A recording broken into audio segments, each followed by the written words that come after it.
You've probably seen this viral video going around where this lady is sitting inside of a horse's pen and she gets pretty brutally kicked. If you haven't seen it, I'm going to show it in this video, but viewer discretion is advised.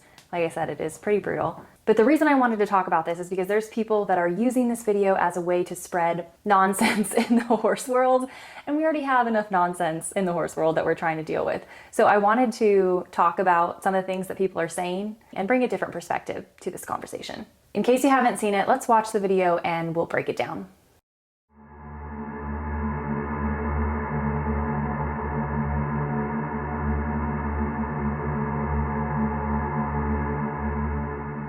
So why does this video make me so upset? Well, first off, I really don't enjoy seeing people get hurt, and I think this is a very easily avoidable situation. But then secondly, it's what people are making this video out to mean. There are quite a few things that people are saying about this video or in response to this video. One is that positive reinforcement is dangerous as a training method. 2, Mustangs are dangerous. 3, our horses need to fear us so that they respect us so this kind of thing doesn't happen. 4, because this is super unsafe. And 5, because people are saying crazy things about this horse and how it needs to be made into steak or sent off to slaughter. Let's talk about all 5 of these issues in no particular order, but starting with the fallacy that positive reinforcement is a dangerous training method. That's obviously nonsense. Nonsense. I have an online coaching program where I teach people how to train their Mustang or their domestic horse with positive reinforcement, utilizing food rewards. Spoiler alert, this is not how you do it. This video is a horrible example, and I don't think this lady is even trying to use positive reinforcement. She's just trying to use food as a way to lure this horse closer to her. So if you look at this video, her shoulders are pointed right at this horse like it's almost a standoff or something in a Western film. So in order for this horse to get what it wants or what it needs, it has to put its head in a very vulnerable position between her legs, where she would essentially be towering or hovering over it. This is not positive reinforcement. This is coercion. My other issue with this is I'm a safety nut. If you work with me inside my program, you know this very well. I never recommend anyone to sit inside a pen with a horse, regardless of whether it's Mustang or domestic. Never mind using food to lure it super close to your body while you're sitting in a very vulnerable and compromised position. I do recommend sitting outside of the fence in protected contact where your horse can get used to your presence and they can eat from a safe distance where they feel safe and you are actually physically safe, so that you guys can build up that trust, they can get used to you, but never, ever, ever like what you're seeing in this video. It is pretty common for people who are working with wild Mustangs to sit inside the pen and let the horse kind of sniff them and walk around them while they're kind of like in a sitting position so the horse feels safe. However, the problem with this is the horse can spook and unintentionally hurt you. This can happen with a domestic horse as well. So sitting in a stall with a horse, you're always putting yourself at risk for your good-natured, well-mannered horse to spook at something and accidentally cause you serious harm.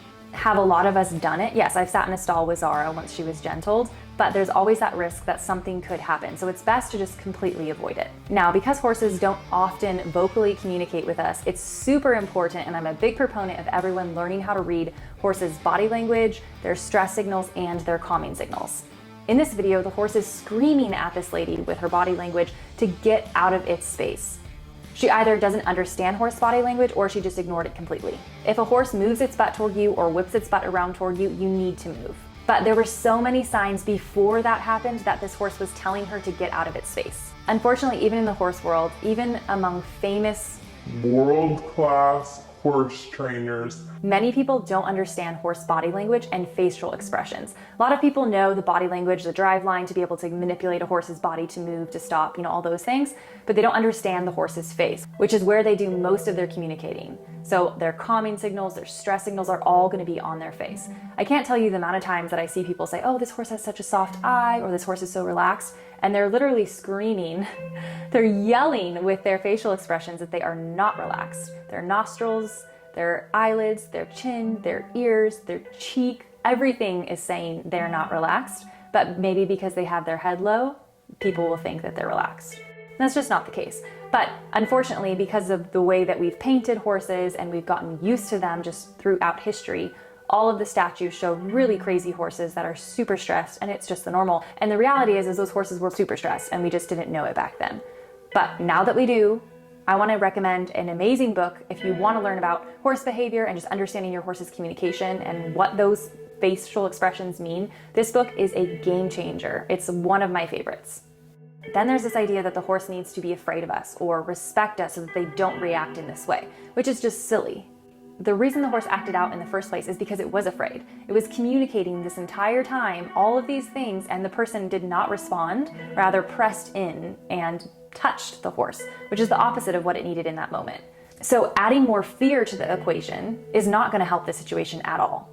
Sadly, many of the comments are actually blaming the horse, saying that this horse should be made into steak or shipped off to slaughter or sent to France to be fed as food.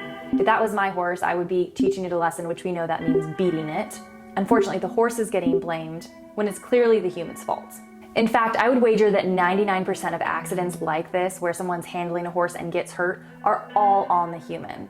There are so many signs that the horse gives you. Even if you don't notice them, there's an expert out there that does. That if you read those right, you could have stopped before it escalated into a big accident. Horses give signs before they act out like this. Nerve firings and neurological disorders is a different deal, but that's not what we're talking about. So many bad judgment calls were made in this video. It was a big mistake to be sitting inside that horse's pen like this, coercing the horse to eat in such a vulnerable spot, but then not to move when it turned its butt, but rather reach out and touch it. And lastly, let's tackle the idea that Mustangs are dangerous. Yes, you can put yourself in extremely dangerous situations when you're working or you're around Mustangs, but that goes for any type of horse. I read that this isn't even a Mustang, but I can see why this kind of looks like Mustang training because they've got the panels and the whole thing. But this horse could be, just a feral horse or a horse that they picked up from an auction, or maybe a foal that hadn't been handled very much, like who knows? But anyways, people like to take this kind of thing and go, oh, Mustangs are dangerous, see, look at this. I hope that most horse people can see this video and go, no, that was totally on the human. But when you read the comments, it doesn't seem that way. So even though there's this text on this video that says subtle foreshadowing, this horse was being anything but subtle. This horse was very clear on what it was communicating, and it gave her so much time to respond. I actually think this horse actually really tried. It did exactly what I would want my horses to do, where they communicate and then they wait, and they communicate a little louder and then they wait. Like even when he turned his butt, he gave her a couple seconds before he was like, okay, you're still not listening to me. And so I think, wow, this horse is actually amazing. But unfortunately, this lady doesn't understand horse body language, or she just completely ignores what this young horse was trying to say. And I think if she had either taken what he was saying seriously or she knew body language, then this whole thing could have been avoided.